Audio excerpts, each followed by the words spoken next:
Howdy readers, I'm Jason, this is Chapter and Verse, and this is Shaketember. It's here, at long last. I co-host this event with Kelly from Books I'm Not Reading and Nicole from A Day of Small Things. For those of you who didn't already know that, it's just a month where we read and talk about Shakespeare, the man, and his work. And for my first video this month, I chose a play of his that I had never read before, and it was the last play of what I would say is my favorite genre of Shakespeare, right? If we think of the comedies and the tragedies and the histories, the problem plays, there are also what we know as the late romances, which were The Tempest and The Winter's Tale and Cymbeline and Pericles. Oh, there's the title. Got my finger in the way there. And this was challenging, really challenging initially. It felt a bit like my reading experience of Troilus and Cressida as an undergraduate, of Cymbeline as a grad student. Yeah, I feel like it's a difficult play, even for Shakespeare. But at some point I did sort of latch into it, and things went quite a bit more smoothly. Now I've taken a ton of notes, so I'm going to be referring to my notes. So if I'm looking down or reading from a text down here, that's what I'm doing. But where to begin with Pericles? The first thing it bears talking about is the fact that that this play, like a few other of Shakespeare's plays, is thought to have been written by Shakespeare and one other playwright. In this instance, Shakespeare's collaborator is thought to have been a young playwright by the name of George Wilkins. Academics are not in agreement on who was responsible for what in the play, but the consensus seems to be that George Wilkins wrote scenes 1 through 9, and Shakespeare wrote scenes 10 through 22. Now, a strange thing, a weird thing about this text, right? This is the Oxford World Classics text, is that there are no acts at all, right? So it's scene 1, scene 2, scene 3, scene 4, da-da-da-da-da-da, all the way through scene 22.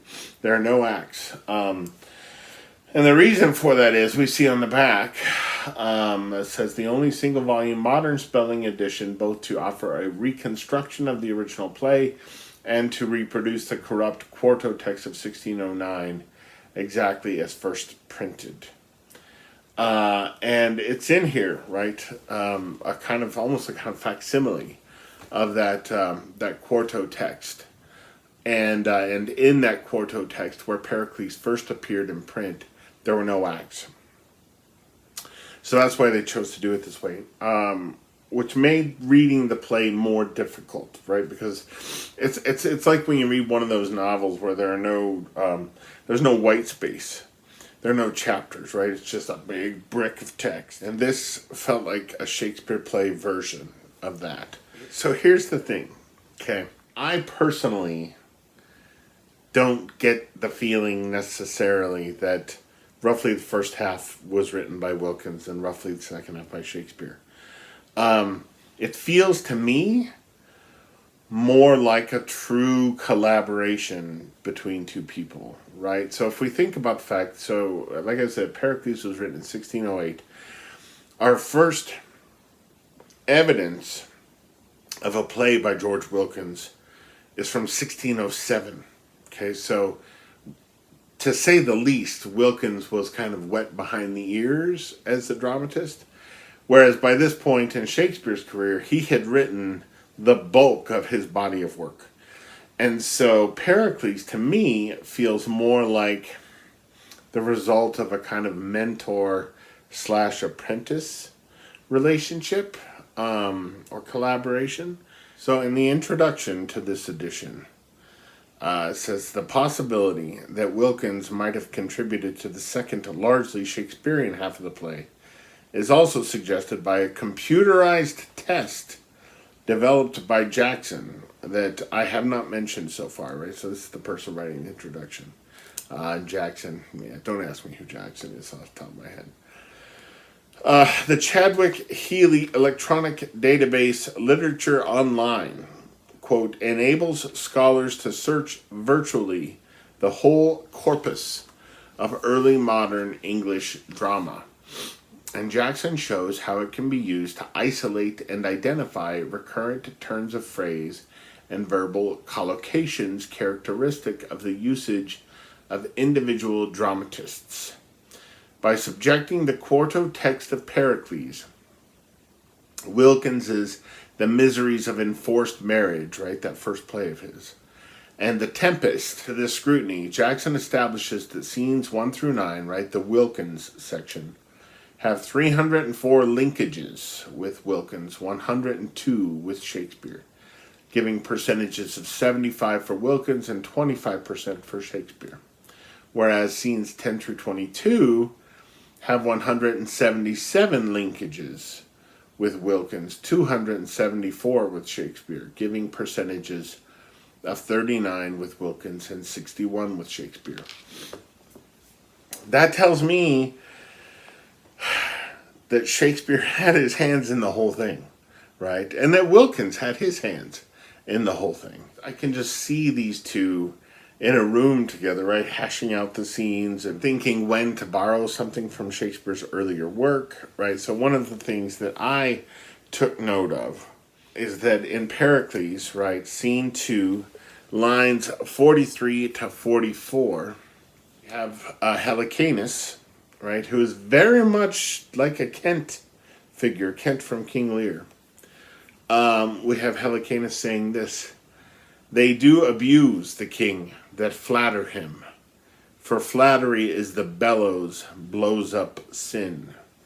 And that feels very much like Kent's warning in King Lear that reads, thinkest thou that duty shall have dread to speak when power to flattery bows? Right, that's Act 1, Scene 1, lines 64 and 65 in King Lear. The footnotes in this Oxford edition don't even recognize an influence of those lines from King Lear on the lines in this play. And it seems to me pretty clear, right? I mean, it's saying essentially the same thing. And yeah, like I said, I can picture this young playwright and this kind of elder statesman playwright working on this together. And, and Wilkins is trying to figure out what he wants to say. And he tells William, what I'm trying to say, it's similar to what Kent said in your King Lear, right? About flattery. And Shakespeare's saying, well, then use that, right? I mean, don't plagiarize it, but if it's essentially the same thought, right, put it into your own words. And so he does, and we have essentially the same sentiment, right? So another example is in Scene 5, line 129 in Pericles, quote, and so I shall scape whipping, which echoes Hamlet, Act 2, Scene 2, lines 555 through 558, where Hamlet says, use every man after his desert, and who shall scape whipping? Right, that phrase, shall scape whipping. And again, right, it's not mentioned in the footnotes, right? The connection with that line in Hamlet is not mentioned in the footnotes. But that's in Wilkins's part of the play. And it seems to me one of two things is happening. He's appropriating Shakespeare's language, which is certainly possible. But it does instead feel to me more like Shakespeare giving us callbacks, right, through Wilkins, giving us callbacks to his earlier work in a kind of demonstrative, instructional way. It feels like this is Shakespeare's blessing to Wilkins, right? I use this phrase, oh, it's okay if you use that phrase, etc., etc. He's teaching him how to be a playwright, and he's using his own work as a kind of scaffolding, I suppose. And that's what I think is going on in Pericles. There's just a few things that I wanted to talk about. There are moments in Pericles that I find genuinely startling or shocking. So we have Cleon's description of the famine plaguing Tarsus. Okay, that's in scene 4, starts at line 33. And I'll read that to you. And it's particularly powerful given what's happening in Gaza right now. So this is Cleon. But see what heaven can do by this our change. Those mouths, who but of late earth, sea, and air were all too little to content and please, although they gave their creatures in abundance, as houses are defiled for want of use, they are now starved for want of exercise. Those palates, who not yet 2 summers younger, must have inventions to delight the taste, would now be glad of bread and beg for it. Those mothers who, to nuzzle up their babes, thought not too curious, are ready now to eat those little darlings whom they loved. So sharp are hunger's teeth, that man and wife draw lots, who first shall die to lengthen life. Here weeping stands a lord, there lies a lady dying. Here many sink, yet those which see them fall have scarce strength left to give them burial. Is not this true? And those images, the idea of a mother eating her children, the idea of man and wife drawing lots to see who should be the first one to die to feed the other by his or her flesh. Incredibly dark. Like I said, truly shocking. Pericles, learning of Tyssa's death, right? In scene 11, lines 17 through 18. Right, so they're at sea, there's a massive storm going on. Tyssa is in childbirth, and Pericles is trying to inspire the sailors, beat back the storm, right? I mean, you tell me. And the nurse enters with a baby. She says, "Here is a thing too young for such a place, who if it had conceit would die, as I am like to do. Take in your arms this piece of your dead queen." And that's how he learns of the death of his wife, is the nurse handing him the baby and saying, "Take in your arms this piece of your dead queen." It's bracing, right? It's really bracing. You get the sense that his breath has been taken away by this news. And not just by the news itself, by how it was delivered. We have the moment in scene 21, line 73, near the very end of the play, where Pericles has long believed that his wife is dead, believes his daughter is dead, and he is inconsolable, and nobody can get through to him. He won't speak to anybody, and they decide to bring Marina on board because she has this gift somehow of making people open up, of making people soften. And she doesn't know that Pericles is her father, and Pericles doesn't know that she is his daughter.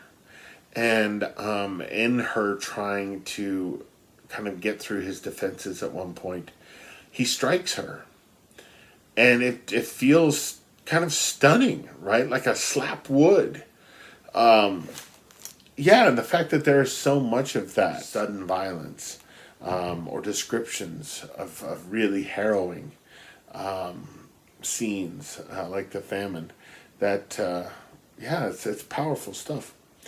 So one of my favorite things in this right? And some people are going to say, "Oh, you're reaching, Jason, right? You're going out on a limb there." Um, yeah, maybe so. Whatever. I enjoy this kind of literary detective work. So I wanted to look at the character of Marina as a literary antecedent. Okay, so like I already said, she was born in a storm, okay, at sea. And in scene 15, lines 69 through 70, she says, referring to herself, she says, "I, me, poor maid, born in a tempest when my mother died." Right? And then just a little bit later in that same scene, she has the line, "When I was born, the wind was north," which is maybe my favorite line in the play. It's just a really beautiful line of dialogue, right? It's all single syllable words, and yeah, and there's three, four, there are four W's in there, beginning words. When I was born, the wind was north, right? And we have that internal rhyme with born and north. It's a gorgeous line of text. And that's also reminiscent, to my mind, of Beatrice's line in Act 2, Scene 1, lines 309 and 310 in Much Ado About Nothing, when Beatrice says, "But then there was a star danced, and under that was I born." Right? We think of the North Star. When I was born, the wind was north. But then there was a star danced, and under that was I born. But, right, so setting aside the much ado line, right? I mean, it's maybe Shakespeare referencing an earlier work of his. When I was in graduate school, I read, let me get it here, and partly wrote my thesis on Peter Carey's novel Bliss. And in Bliss, I couldn't find it in the actual text, but I wrote it down. It's in my commonplace book. And I wanted to read it to you in context, but again, I couldn't find it. But I transcribed it from my commonplace book for you here. "Aren't you afraid?" they asked him. "I was born in a lightning storm," he said. And then, on this album, which came out a handful of years ago, the Sia album, Sia has a song called "Alive," and the first line in "Alive" is, "I was born in a thunderstorm." Now, I don't know that Sia's line, "I was born in a thunderstorm," is a reference to Pericles. But she has a reference to David Foster Wallace in another song of hers, right? So we know that she's a literary songwriter, that she's a very literate songwriter. And the fact that Peter Carey is Australian and Sia is Australian, and Peter Carey is arguably the most significant novelist to come out of Australia in Sia's lifetime. And I don't think it's impossible that Sia is referencing the line from Bliss. And perhaps Peter Carey had Marina in mind when he was writing that line in Bliss. "I was born in a lightning storm. I, me, poor maid, born in a tempest when my mother died." So, anyway, yeah, again, I like drawing connections, making connections like that. I don't know, there just feels like there's a fun electricity in the act of that. But anyway, a couple more things I wrote here in my notes. There's something very special and very modern, capital M modern, about Marina as a character, right? Her insistence on bodily autonomy, her ability to read situations and circumstances, and the way she can transform people by appealing to the better angels of their natures, right? She doesn't reform them. She reveals to them how reformation of their soul might be possible, right? I don't know, she paves a way somehow for them to correct themselves, correct their own characters. And yeah, she just feels to me anyway, she feels like a very aspirational character, right? Like this is the kind of person we should aspire to be. Which is, yeah, it's just quite nice to read, I have to say. And then the last thing I wanted to bring up in this video was just how Pericles felt to me. It was the first, I think, it was the first of the four late romances to be written. And it felt very much, in many ways, like a proving ground for ideas that are more fully realized, specifically in The Winter's Tale and in The Tempest. So regarding The Winter's Tale, right, in both plays we have a resurrection of a wife. And the character who performs the resurrection in Pericles is Saramon, who feels very much like an antecedent for Prospero. And then with respect to The Tempest, right, the focus on a father and daughter, the storm itself. Some of the lines, right, specifically Gower's speech, opening scene 22 in Pericles. Let me get to it here. Yeah, so it seems to point toward the beginning of Prospero's epilogue at the end of The Tempest, right? So Gower says at the beginning of scene 22 in Pericles, "Now our sands are almost run, more a little and then dumb. This my last boon give me, for such kindness must relieve me, that you aptly will suppose what pageantry, what feats, what shows, what minstrelsy and pretty din the regent made in Mytilene to greet the king." Okay, and so Prospero at the very end of The Tempest says, "Now my charms are all o'erthrown, and what strength I have is mine own, which is most faint. Now 'tis true, I must be here confined by you, or sent to Naples. Let me not, since I have my dukedom got, and pardoned the deceiver, dwell in this bare island by your spell. But release me from my bands with the help of your good hands. Gentle breath of yours my sails must fill, or else my project fails, which was to please. Now I want spirits to enforce, art to enchant, and my ending is despair, unless I be relieved by prayer, which pierces so that it assaults mercy itself and frees all faults. As you from crimes would pardoned be, let your indulgence set me free." Right, so this idea, right, so for such kindness must relieve me, okay? As you from crimes would pardon be, let your indulgence set me free. Unless I be relieved by prayer, Prospero says.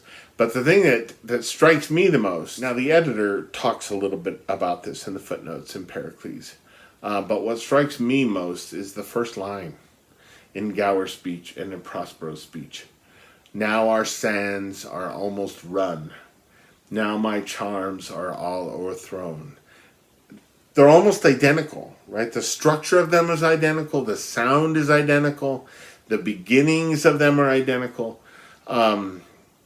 This feels like Pericles in many ways.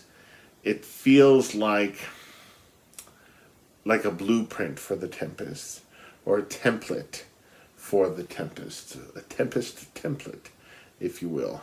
And that's kind of cool, because The Tempest is my favorite play, not just my favorite Shakespeare play, but my favorite play, period. That was, in the end, I mean, maybe the thing that was the most enjoyable for me about reading Pericles was just to see how it seemed to be striking notes that we would hear borne out in The Winter's Tale and The Tempest. It was nice to be reminded, I suppose, that these works, right, if we look at The Winter's Tale, if we look at The Tempest, that they don't spring necessarily fully formed out of the forehead, William Shakespeare, right, which was a prominent forehead, right? Let's be honest. But he was trying on ideas in earlier work, right, that would manifest themselves in later plays, and that he will have distilled and will have refined.